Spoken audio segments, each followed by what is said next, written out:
설교를 시작하면서 하나의 가정을 해 보십시다. 여러분이 의사입니다.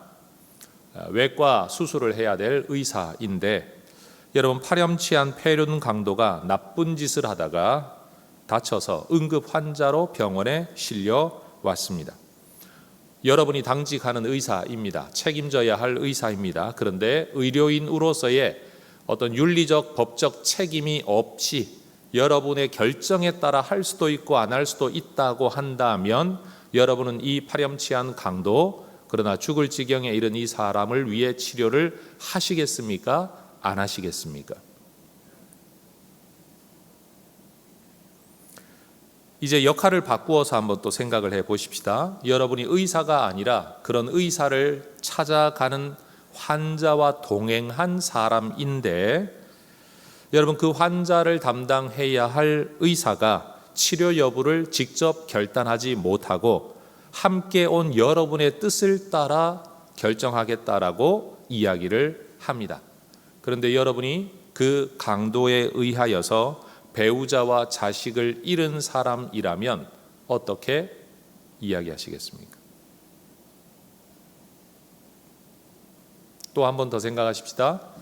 이 환자와 함께 병원에 왔는데 여러분이 그 강도의 부모님이라면 여러분은 의사에게 무엇이라고 이야기하시겠습니까? 객관적인 상황은 하나입니다. 악한 사람이 어떤 일로 죽을 지경에 이르러 병원에 왔다라는 하나의 상황이라는 말입니다. 그 상황 속에서 이 사람을 치료해야 되느냐 말아야 되느냐에 대하여 여러분 우리는 다 객관적인 판단을 내린다, 합리적이고 이성적인 판단을 내린다라고 생각은 하고 있지만 여러분 사실은 알고 보면 내가 어떤 입장에 있으며 그 사람과 어떤 관계를 맺고 있느냐에 따라서 우리의 판단이 사실은 달라지는 경우가 있다라는 겁니다. 여러분 교회도 마찬가지입니다. 이 해성교회가 여러분에게는 어떤 의미가 있고 어떤 가치가 있으며 여러분은 이 교회와 어떤 관계를 맺고 계십니까? 어떤 분들이 이런 생각을 할 겁니다. 해성교회는 내가 어려서부터 자라난 교회, 이 생각이 한 사람의 머릿속에 가득 박혀 있으면 이 사람이 이 교회에서 가장 중요하게 여기는 것은 지나온 교회의 역사 그리고 과거일 것입니다. 이 사람 마음속에 있는 해성교회의 가치는 내가 살아왔던 과거일 겁니다.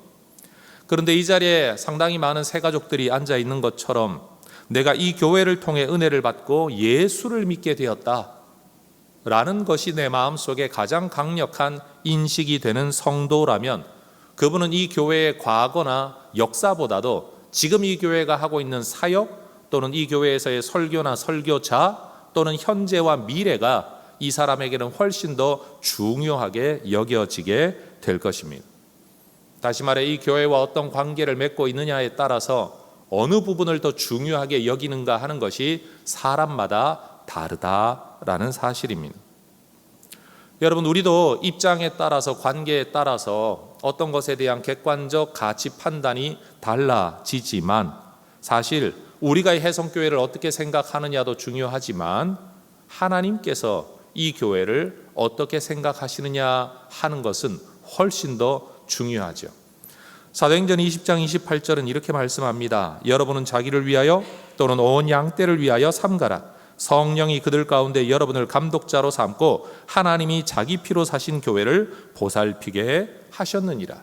바울이 교회의 지도자들, 소위 말해 목사님들을 불러 모아놓고 한 지역의 목회자들을 불러 모아놓고 이제 나는 떠난다. 너희들이 교회를 책임져야 하는데 이 교회는 하나님이 자기 피로 사신 교회이다. 하나님이 너희들에게 이 사명을 맡겼다. 그러니 너희들은 정신 차려야 된다. 삼가해야 된다. 주의해야 된다. 너희가 일반적인 사람 공동체를 운영하듯이 교회를 운영해서는 되지 않는다. 너희가 이 교회를 너희 사익의 재료로 삼아서는 아니 된다. 이 교회에 대한 엄중함을 바울이 목회자들을 불러 모아놓고 했던 말이 이 말이라는 겁니다. 그런데 여러분 정말로 중요한 하나의 표현이 나오죠. 따라해 보십시다. 하나님이 자기 피로 사신 교회. 바울은 예수 그리스도가 흘린 피를 하나님의 피라고 이야기하면서 예수가 하나님이라는 고백을 동시에 하고 있고 그리고 그 하나님께서 피로 흘려 값주고 사신 교회라고 교회의 정체성을 이야기하고 있습니다. 여러분, 사람들이 아무리 많은 욕을 한다고 하더라도 내 몸으로 낳은 자식에 대한 그 어머니의 애틋함을, 그 자식을 귀히 여기는 어머니의 마음을 누가 욕을 하며 누가 비난할 수 있겠습니까? 여러분, 이 땅의 교회가 아무리 답답하고 한심스럽다라고 할지라도 이 교회를 세우고 이 교회를 위하여 자기 피를 흘리신 하나님의 애틋함과 하나님의 그 소중한 마음에 대하여 우리가 뭐라고 말을 할 수 있겠습니까? 혹 누군가가 한 지역 교회를 세우기 위해서 자기의 인생을 걸고 전 재산을 걸고 목숨을 걸었다고 할지라도 그것은 죄 많은 한 인간의 헌신일 뿐입니다. 하나님의 피값과는 비교할 수가 없다라는 말이죠. 여러분, 우리가 속해 있는 이 교회는 사람이 고안하고 사람이 만든, 사람이 기획을 한 그런 모임이 아닙니다. 마태복음 16장 18절에 예수님 말씀하셨습니다. 내가 너에게 이르노니 너는 베드로라. 내가 이 반석 위에 내 교회를 세우리니 음부의 권세가 이기지 못하리라. 따라하십시다. 내 교회. 다시요. 내 교회. 예수님께서는 이 교회 공동체를 두고 소유권을 분명히 하셨습니다. 내 교회이다. 너를 통해 세우게 되겠지만 내 교회이다. 사람을 통해 교회를 이끌어 나가겠지만 내 교회이다. 사람들이 모여 있겠지만 그것은 너희들의 교회가 아니라 내 교회이다. 그래서 우리가 흔히 내가 다니는 교회라는 말을 우리 교회라는 말로 표현을 하죠. 우리 교회. 이 말은 내가 다니는 교회라는 뜻입니다. 그러나 여러분, 정말로 따지고 들자면 우리 교회는 없습니다. 내 교회는 없습니다. 내가 속한 교회는 있지만 내 교회는 없습니다. 우리가 속한 교회는 있지만 우리 것인 교회는 없습니다. 교회는 예수 그리스도의 것입니다. 에베소서 1장 22절과 23절은 말씀합니다. 또 만물을 그의 발 아래 복종하게 하시고 그를 만물 위에 교회의 머리로 삼으셨느니라. 교회는 그의 몸이니 만물 안에서 만물을 충만하게 하시는 이의 충만함이니라. 교회는 그리스도의 몸이고 그리스도는 교회의 머리이시다. 그래서 교회는 하나님 나라의 실제가 되어서 그리스도의 통치와 주권이 실행되는 것을 이 땅 안에서 보여주어야 하는 곳이다.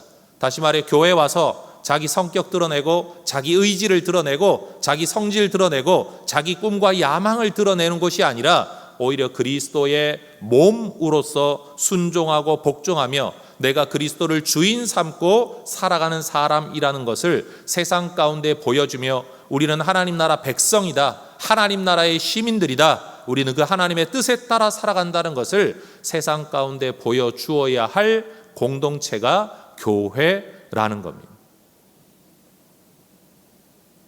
그래서 참 외람된 이야기이기도 하지만 이 설교의 결론은 교회를 위해 목숨을 걸고 충성하라는 결론입니다. 그런데 그 결론에 도달하기 이전에 저는 이 말을 한마디 하고 싶습니다.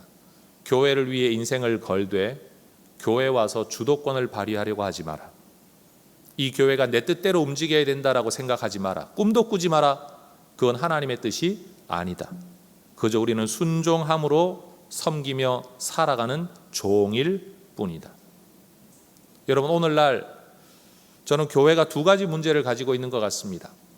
하나는 하나님이 생각하는 것만큼 교회를 귀히 여기지 않는다는 것이고, 두 번째는 교회가 가져야 할 모습대로 내가 어떻게 처신해야 되는가에 대하여 무지하다는 사실이 오늘날 우리 그리스도인들의 문제인 것 같습니다. 어떤 사람들은 교회에 관심을 가지지 않습니다. 내가 그냥 속해서 예배드리는 하나의 장소 정도로만 생각을 합니다. 헌신하지 않습니다. 귀히 여기질 않는다는 말입니다.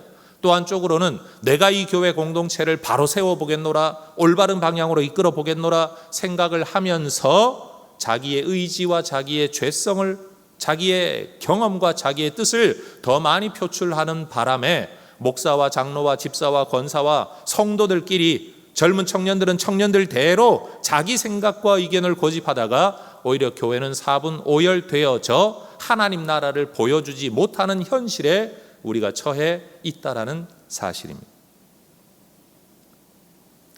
오늘 본문에서 바울은 이런 표현을 사용을 합니다. 24절입니다. 나는 이제 너희를 위하여 받는 괴로움을 기뻐하고 그리스도의 남은 고난을 그의 몸된 교회를 위하여 내 육체에 채우노라. 그리스도의 남은 고난이라는 것이 우리를 구원하시기 위한 예수의 고난이 부족하다라는 뜻이 아닙니다. 그리스도의 남은 고난이라는 말은 그리스도께서 남겨주신 고난이라는 뜻입니다. 여러분, 우리 주님이 교회를 세우기는 하셨지만 지금도 우리는 교회에 속하여 교회를 섬겨야 합니다. 그런데 이 섬김의 자리, 섬김의 일은 고난의 일입니다. 절대로 편안한 일이 아닙니다.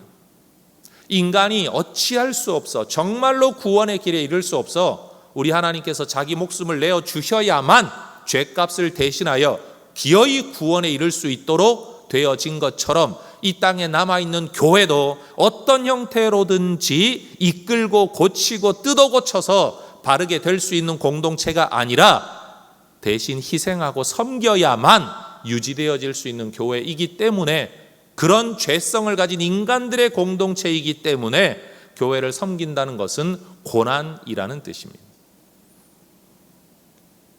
그리스도께서 남겨주신 그 고난을 그의 몸된 교회를 위하여 내 육체에 채우며 살아가노라. 바울이 지금 그 이야기합니다. 교회가 뜻대로 움직여지지 않는다는 사실 때문에 교회를 비난하거나 공격하는 사람들이 있다면 그 사람은 착각하고 있는 겁니다. 교회는 죄인들이 하나님의 은혜로 함께 구원받아 모인 모임이라는, 다시 말해 인간이 죄인이라는 사실을 망각하고 있는 사람이죠. 여러분, 예수님 다시 오실 때까지 교회는 우리의 마음을 시원하게 해주는 모습을 보여줄 수 없을 겁니다. 부분적으로는 가능하겠지만 여러분, 우리의 죄성이 그렇게 쉽게 극복될 수 있는, 해결될 수 있는 존재들이 아닙니다. 사람 사는 세상에 문제가 없을 수 없는 것처럼 똑같이 사람 모여있는 교회에 문제가 없을 수가 없는 거죠. 그래서 여러분, 온전하고 완벽한 교회에 대한 꿈은 깨십시오.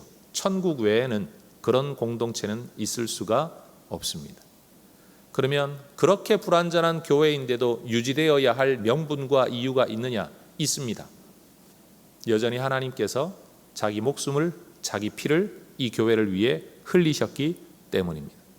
그리고 세상에 여전히 하나님을 하나님이라고 고백하고 인정하고 전파하는 공동체는 지역 교회 외에 사실은 모든 것들이 다 임의로 만들어진 단체일 뿐이라는 사실입니다. 바울은 골로새 교회를 포함한 이 땅의 교회들을 위한 고난과 괴로움의 수고를 기쁨으로 받아들인다라고 고백을 합니다. 억지 수고가 아니었다라는 겁니다.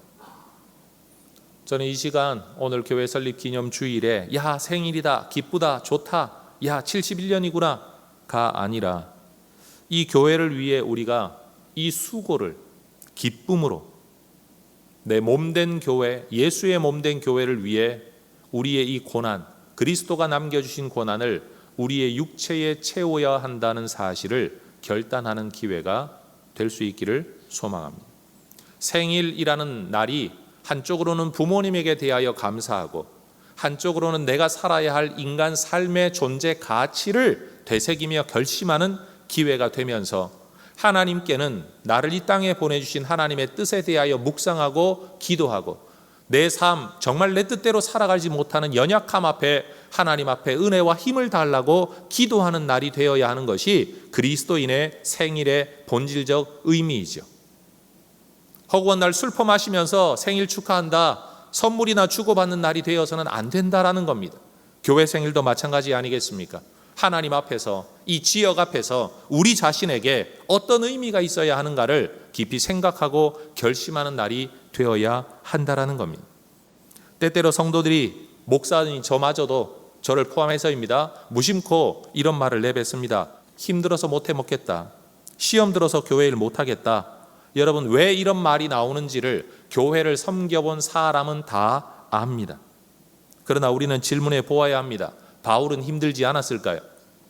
자기 손으로 개척한 교회인데도 불구하고 그 교회 성도들이 당신이 진짜 하나님의 사도가 맞냐라고 여러분 비난하는 이야기를 고린도 교회로부터 바울이 들었을 때에 여러분 얼마나 배신감을 느꼈겠습니까?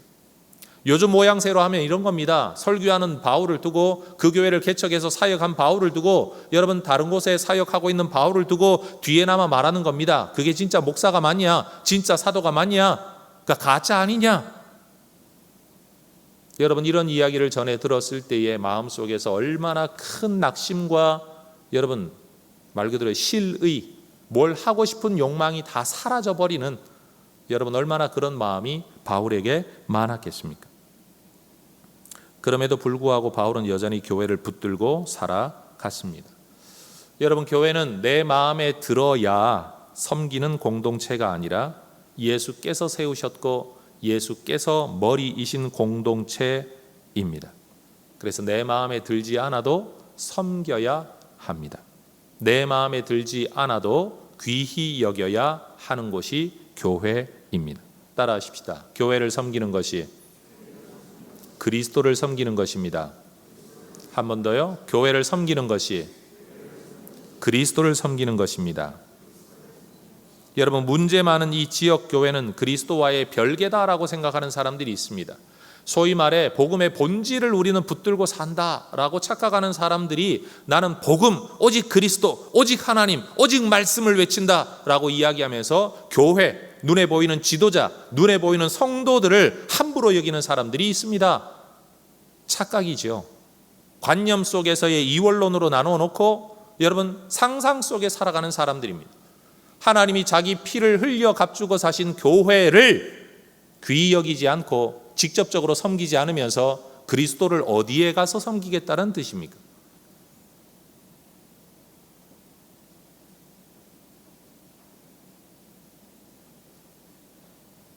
신약 성경 전체, 구약 성경을 포함해서 읽어보면 그리스도께서 교회라고 부르시고 성령이 교회라고 부르시고 하나님께서 교회라고 사도들이 교회라고 말하는 공동체 중에 문제가 하나도 없어서 오늘날 우리가 그 교회를 교회라고 부르기에 일말의 거리낌도 없는 교회 공동체가 있었다면 한번 이야기해 보십시오.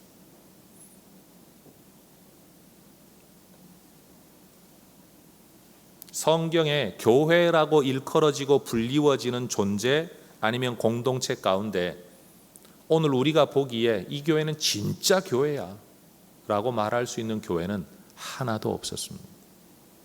한쪽으로는 대단한 모습도 있지만 또 한쪽으로는 너무나도 어두운 구석이 많았던 것이 교회 역사입니다. 요한계시록에 나오는 7개의 교회들 중에도 성령이 그들을 다 교회라고 부르십니다. 어디 있는 교회에게 내가 편지한다. 어디에 있는 교회에게 내가 말을 한다. 그들을 분명 교회라고 부르셨습니다.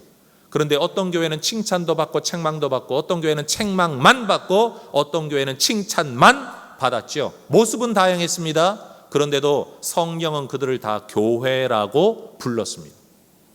그리고 심지어 칭찬 듣는 교회라고 할지라도 오늘날까지 남아있는 교회는 하나도 없습니다. 교회는 너무 문제가 많아서 수고해봐야 말짱 헛거다. 내가 이런 봉사한다고 뭐 되냐? 떠나고 나면 다 그만인 것을. 이런 말은 죽어가는 사람 수술해서 살려놓으면 뭐하냐? 또 죽을 텐데 라는 말과 다를 바가 없죠. 악한 사람 살려놓아 보아야 또 나쁜 짓을 할 거니까 가려가면서 수술해야 되지 않냐? 라고 말하는 사람과 다를 바가 뭐가 있냐는 거죠. 여러분 교회를 위해 헌신하지 않는 사람은 그리스도를 위해 헌신하지 않는 것입니다.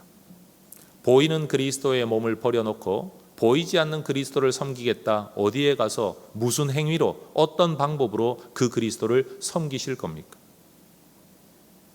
오늘날 교회를 벗어나서 하나님을 섬기겠다. 우리는 하나님을 믿지만 교회는 싫다라고 말하는 사람들도 착각하고 있는 겁니다.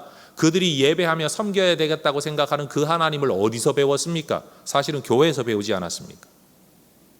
교회를 통해 예수를 믿었고 교회를 통해 하나님 알았고 교회를 통해 전수되어져 온 성경을 통해 하나님을 알게 되었는데 정작 내 마음에 들지 않는다고 교회를 떠나 하나님을 섬기겠다고 말하는데, 그들이 섬기는 하나님, 그들이 믿고 있는 성경, 그들이 붙들고 있는 예수 그리스도를 누구를 통해 전수받았냐는 거예요. 교회를 통해 받았어요.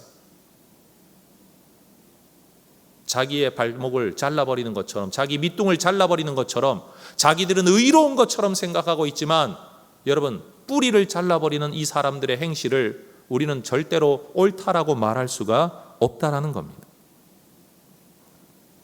오늘 본문 25절, 26절, 27절은 예수 복음에 대한 이야기입니다. 골로새서라는 편지가 쓰여지는 배경이 되는 내용인데, 오늘 제가 설교하는 핵심 논조는 거기 있지 않기 때문에 이 구절은 건너뛰겠습니다. 바울이 그리스도의 남은 고난을 자기 삶에 채운다 라고 말을 할 때, 그리스도의 남은 고난을 채우는 방식이 뭐냐? 28절 9절이죠. 같이 한번 읽어보겠습니다. 우리가 그를 전파하여 각 사람을 권하고 모든 지혜로 각 사람을 가르치면 각 사람을 그리스도 안에서 완전한 자로 세우려 함이니, 이를 위하여 나도 내 속에서 능력으로 역사하시는 이 역사를 따라 힘을 다하여 수고하노라. 따라 하십시다. 힘을 다하여 수고하노라.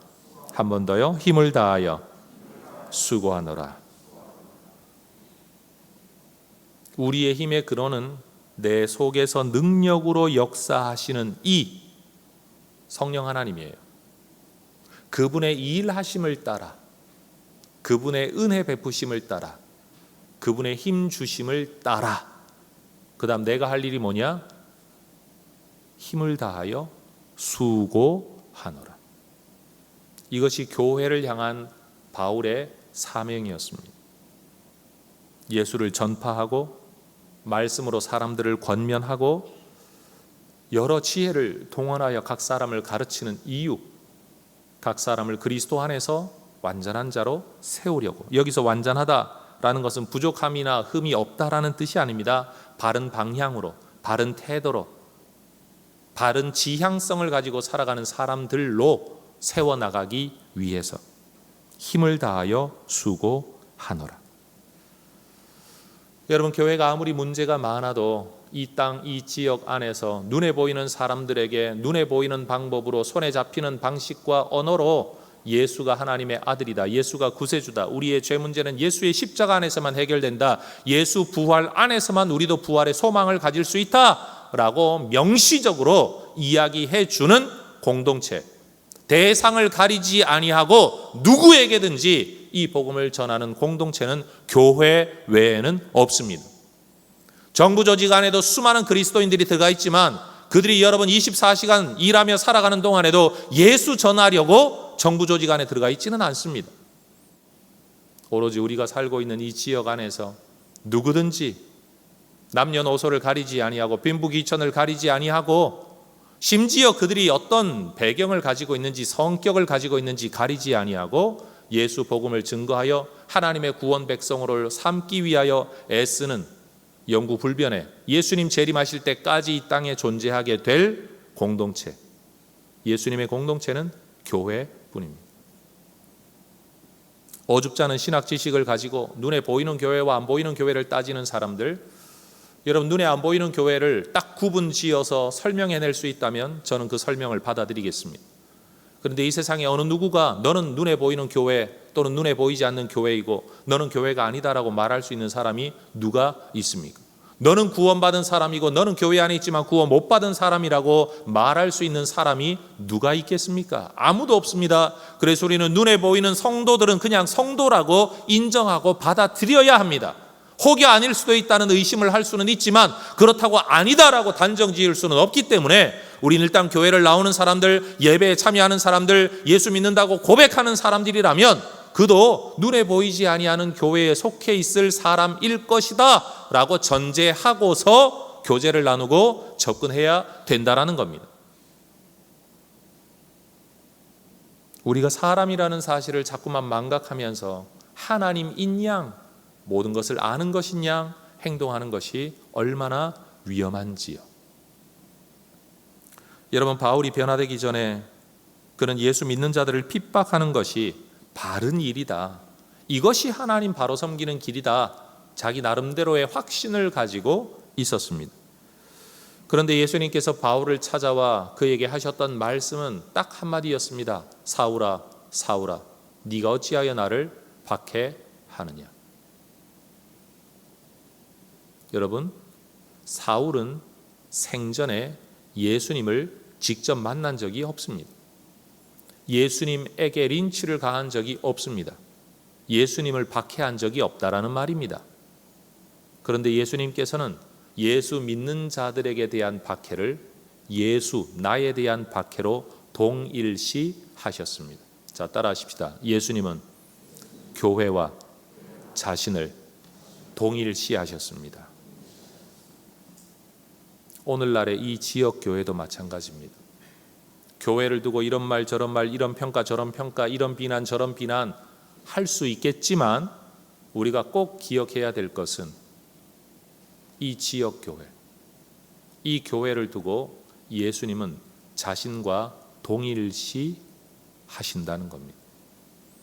여러분, 이런 경험 있으시죠? 어릴 때 학교 다닐 때 철없을 때 싸우다가 여러분 아이들이 심한 욕한다고 하면 꼭 부모 욕을 하잖아요. 그럼 아이들이 하는 말이 나를 욕하는 건 용서할 수 있지만 우리 부모님을 욕하는 건 용서할 수 없어. 이러고 이제 머리끄댕이 잡아쥐고 이제 싸움이 시작이 되는 겁니다. 그 부모님과 자기 자신을 동일시하는 마음이죠. 그것이 가지고 있는 의미를 자기는 그렇게 귀하게 여긴다라는 겁니다. 우리 부모님들도 여러분 자기 자신을 위해서는 아무 돈을 쓰지 않아도 자식을 위해서는 뼈 빠지게 고생해서 여러분 헌신하고 뒷바라지합니다. 그리고 자식이 잘 되는 것을 내 기쁨으로 여깁니다. 정작 나는 밥 한 끼를 굶고 있는데도 자식 입에 무엇 들어가는 것처럼 보기 좋은 모습이 없다 말씀하십니다. 이유가 뭡니까? 자식을 내 삶에 동일시하고 나보다 더 귀히 여기기 때문입니다. 여러분, 저는 교회가 문제가 없다라고 말하고 있는 게 아닙니다. 교회가 다 바로 하고 있다라고 말하고 있는 게 아닙니다. 문제투성입니다. 제가 봐도 이 모습 이대로는 소망이 없습니다. 그럼에도 불구하고 제가 믿는 바는 예수님 다시 오실 때까지 교회는 지속되어질 거라는 겁니다. 음부의 권세가 이기지 못하리라. 국가를 두고 말씀하신 적 없습니다. 오직 교회만을 두고 이 말씀을 하셨습니다. 예수님이 이 말씀을 하셨다면 이 말씀을 폐하시겠습니까? 실패를 하시겠습니까? 하시지 않습니다. 여러분, 성경은 분명히 이야기합니다. 예수 재림을 맞이할 신부는 교회입니다.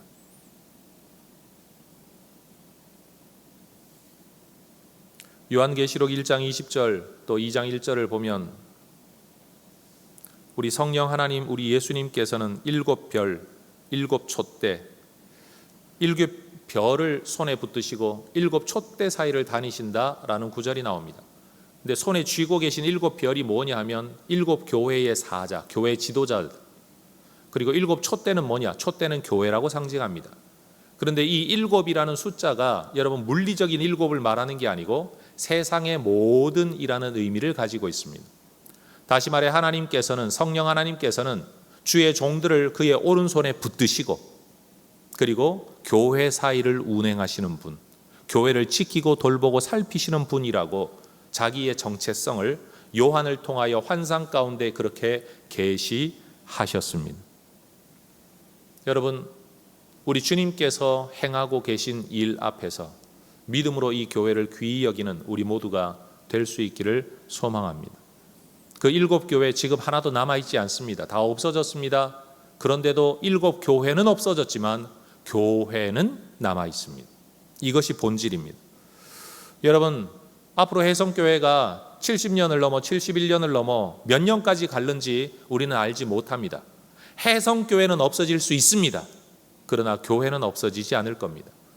여러분, 그런데 하나님의 교회를 섬기기는 섬겨야 되는데 그럼 어디를 어떻게 섬겨야 되냐?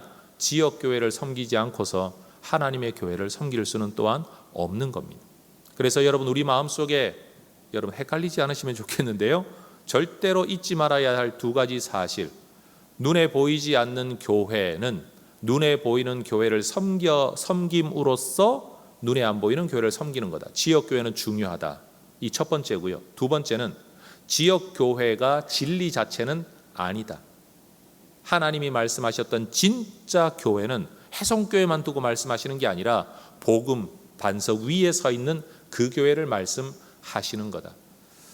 그래서 어떤 사람들은 내가 속해 있었던 이 교회를 귀히 여기는데 그 귀히 여김이 인간적인 이유 때문에 귀히 여기게 될 때, 그럴 때 교회가 우상이 됩니다. 또 반대로 나는 하나님을 섬긴다, 눈에 안 보이는 하나님을 섬긴다라고 말을 하면서 지역교회를 섬기지 않는 사람들, 이들은 전부 다 말로만 하나님 섬기는 사람들입니다. 그러니 오늘 이 설교의 결론은 저는 여러분에게 이런 말씀을 드리고 싶습니다. 여러분, 해성교회를 더 귀히 여기셔야 합니다. 해성교회가 진리는 아니지만 우리 주님께서 피값으로 사신 교회, 내가 알고 내가 몸담고 있는 공동체는 여기입니다. 내가 몸담고 있는 교회를 섬기지 않고서 여러분 어디를 섬기며 그리스도를 섬긴다고 말할 수 있겠습니까? 여러분, 찬송가 311장의 가사가 이러합니다. 내 너를 위하여 몸 버려 피 흘려 내 죄를 속하여 살 길을 주었다. 너 위에 몸을 주건만 날 무엇 주느냐? 너 위에 몸을 주건만 날 무엇 주느냐? 우리를 위해 몸 버려 피 흘리신 예수의 입장에서 어느 한 작사가가 가사를 쓴 겁니다. 그런데 여러분, 저는 이 가사를 이렇게 한번 표현하고 싶습니다. 나 교회를 위하여 몸 버려 피 흘려 교회를 통해 너에게 복음과 살 길을 주었다. 나는 교회를 위해 몸을 주었건만 너는 교회를 위해 무엇을 주느냐? 여러분, 우리 모두 예수님이 핏값으로 사신 교회를 깊이 묵상하면서 그 교회 가운데 하나의 교회인 해성교회를 귀히 여기는 우리 모두가 될 수 있기를 축복합니다. 기도하십시다.